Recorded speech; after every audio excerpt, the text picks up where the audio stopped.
Hello बच्चों, तो आज मैं आप लोगों को क्लास 10th मैथ का जो चैप्टर नंबर फर्स्ट है उसमें शांत और अशांत दशमलव प्रकार को पहचानने का आसान तरीका बताऊंगा।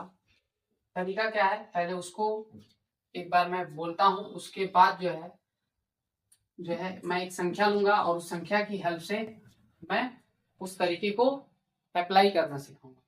तरीका क्या है कि जब भी आप लोगों को कोई भी फ्रैक्शन दिया गया है या भिन्न दिया गया है, तो उस भिन्न में जो भिन्न का हर होगा उसका आपको क्या करना है, गुणनखंड करना है। और जब गुणनखंड करेंगे और उसके गुणनखंड में जो भी संख्याएं मिलेंगी उन संख्याओं को चेक करना है। उन संख्याओं में अगर सिर्फ और सिर्फ 2 और 5 के गुणनफल दिख रहे हैं या उनकी घातों का गुणनफल दिख रहा है, तब आप जो है क्या समझेंगे कि आपका जो दशमलव प्रसार होगा वो कैसा होगा, शांत होगा। और अगर 2 और 5 के अलावा और कोई संख्या अगर उसके अंदर दिख रही है या 2 और 5 के घातों के गुणनफल के अलावा कोई और संख्या उसमें है, तो आप ये मानेंगे कि जो आप लोग का फ्रैक्शन है या भिन्न है उसका दशमलव प्रसार कैसा होगा, शांत होगा। तो इसको समझने के लिए मैं एग्जांपल लेता हूँ। एग्जांपल है 2/625।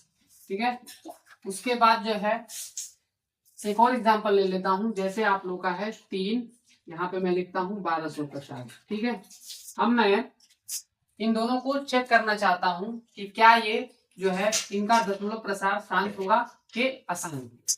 तो मुझे करना क्या है कि ये जो फ्रैक्शन है इसका जो हर है, नीचे वाला जो होता है इसको हर कहा जाता है, तो इसका जो है मैं गुणनखंड करूंगा। ठीक है, किस तरीके से करेंगे गुणनखंड, इसका अभाज्य गुणनखंड विधि के द्वारा इसका जो है हम लोग क्या करेंगे, गुणनखंड करेंगे। ठीक है, मैं करता हूं। अब इसमें क्या करना है, 625 को आपको क्या करना है, काटना है। छोटी से छोटी संख्या लेनी है और वो संख्या कौन सी संख्या होनी चाहिए, वो जो है अभाज्य संख्या होनी चाहिए। सबसे छोटी अभाज्य संख्या क्या है, 2।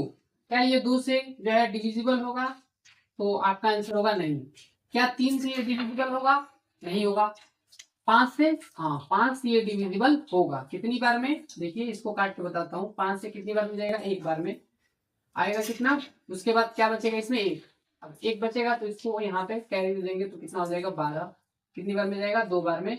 और क्या बचेगा, 2 बचेगा तो 25 होगा। ठीक है, 5 बचे 25 होगा। फिर 5 से ये कटेगा कितनी बार में, 5 बना के 10 और 5 बचे 25। फिर 5 से 5 बचे 25, 5 एकम 5। तो फाइनली आपका रिजल्ट क्या मिला, 5 गुणे 5 गुणे 5 गुणे 5।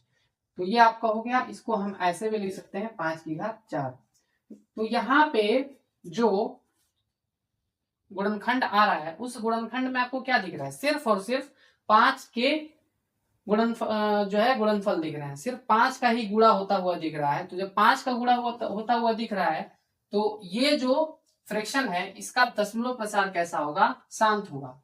अब ये शांत होगा कि नहीं, इसको मैं क्या करता हूं, जो है चेक भी कर लेता हूं, डिवाइड करके दिखा भी देता हूं कि जो है ये शांत ही होगा। तब जाके जो है आप लोगों को और भी ज्यादा जो है इस कॉन्सेप्ट की जो है अंडरस्टैंडिंग हो जाएगी। तो मैं क्या करता हूं, 2 को 625 से क्या कर लेता हूं, डिवाइड कर लेता हूं। तो कुछ समय के लिए मैं इसको मिटा दे रहा हूं और इसको जो है इधर लिख देता हूं। ठीक है, हाँ तो चलिए इसको करते हैं। हम क्या कर रहे हैं, 625 से 2 को क्या कर रहे हैं, डिवाइड कर रहे हैं। अब जो है 625 से 2 नहीं कट सकता, छोटा है, इसलिए हम क्या करेंगे, यहाँ पे दशमलव रखेंगे। दशमलव रखने के बाद यहाँ पे हम क्या कर सकते हैं, एक जीरो बढ़ा सकते हैं। जीरो बढ़ाने के बाद अभी मुझे क्या दिख रहा है कि 625 बड़ा है और ये 20 जो है छोटा है, तो एक जीरो यहाँ पे और बढ़ाना पड़ेगा। एक जीरो यहाँ बढ़ाएंगे तो यहाँ भी बढ़ा सकते हैं।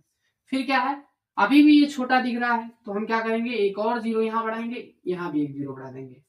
अब जो है अब 625 से ये क्या हो सकता है, अब इसमें डिवाइड किया जा सकता है।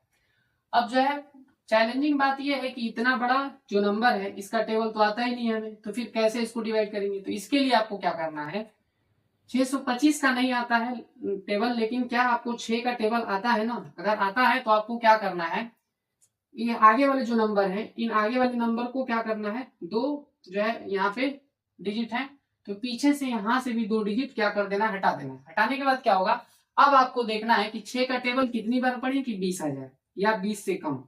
तो 6 का टेबल पढ़ेंगे तो कितनी बार में जाएगा, ये 3 बार में चला जाएगा।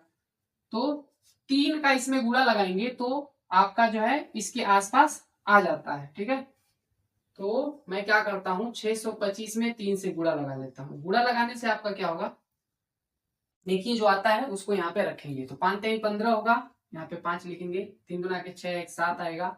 और उसके बाद क्या होगा, 6 18 होगा, तो यहाँ पे लिखेंगे 18। तो ये आप लोग का आ गया 1875। कितनी बार में आया, ये 3 बार में आया, तो यहाँ पे लिख देंगे। अब उसके बाद क्या करना है, इसको अब घटाना है। तो यहाँ पे 0 है तो ये यहाँ से कैरी लेगा, तो ये जो है यहाँ तक आ जाएगा। यहाँ पे क्या होगा, 10 होगा। 10 में से 5 आएगा तो कितना होगा, निकलेगा तो 5 आएगा। 10 में से 5 को घटाएंगे तो 5 आएगा। अब यहाँ पे क्या बचेगा, 9 बचेगा। 9 में से 7 जाएगा तो कितना आएगा, 2। यहाँ पे कितना होगा, 1, और ये आप लोग का कट जाएगा। अब क्या है, यहाँ पे जो है 125 है, ये इससे छोटा है, तो यहाँ पे क्या करना पड़ेगा, मुझे एक 0 बढ़ाना पड़ेगा। अब मैं जब यहाँ पे एक 0 बढ़ाऊंगा तो 0 बढ़ाने के बाद अब ये इससे कितनी बार में कटेगा, तो इसके लिए आपको क्या करना है, फिर से वही काम जो है यहाँ पे रिपीट करना है। 2 अंक यहाँ से छोड़ दीजिए, 2 अंक यहाँ से छोड़ दीजिए। अब 6 का टेबल पढ़िए, कितनी बार पढ़ेंगे कि 12 आ जाए, तो आपका आंसर होगा 2 बार। तो इसका मतलब ये है कि इसमें 2 से गुणा लगाएंगे तो वो इसके आसपास आ सकता है। ठीक है, 2 से गुणा लगा के देखता हूँ। 2 दूना के 10, 2 दूना के 4 1 5 और 2 6 12। तो कितना आ गया आप लोग का 2 बार में, ये 1250 आ गया। अब देखिए आप लोग का ये पूरी तरीके से क्या हो चुका है, कट चुका है। तो ये जो प्रसार है, दशमलव प्रसार कैसा है, शांत है, क्योंकि एक निश्चित बिंदु तक ये क्या हो चुका है, समाप्त हो चुका है।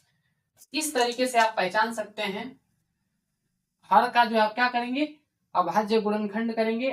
अगर उस गुणनखंड में जो भी संख्याएं दिख रही हैं, अगर वो संख्याएं 2 और 5 का जो है, या 2 और 5 के घातों का गुणनफल अगर आपको दिख रहा है, तो आप वहां पे क्या बोल देंगे कि जो आप लोग का दशमलव प्रसार है वो शांत है।